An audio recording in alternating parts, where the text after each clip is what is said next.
এই যে জলপড়া দেখছেন, এটা রোম শহরের বিভিন্ন মোড়ে বনে থাকে। এটা ফ্রেশ জল, সবাই বোতলে খায়। এটা ঠান্ডা জল, এটা আমিও খাইলাম, এটা খুব ভালো লাগলো। এই রোম শহরের কর্তৃপক্ষ এটা খুব ভালো উদ্যোগ।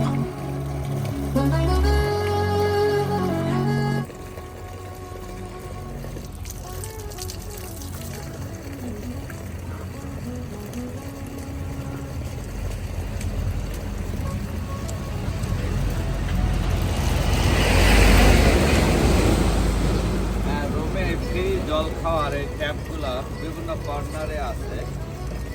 এই জলের ট্যাপগুলা ফ্রি। অনেক সময় হোটেলে ঠান্ডা জল নাই, তো এখানে পরে দেখলাম যে এলাকায় এরকমের মোড়ে মোড়ে আছে। এই ঠান্ডা জলটা খালি বোতল নিয়ে ধরলেও ভালো, যে ঠান্ডা জলগুলা খাওয়া যায়। এই রুমের এই পদ্ধতিটা খুব ভালো লাগলো। Thank you.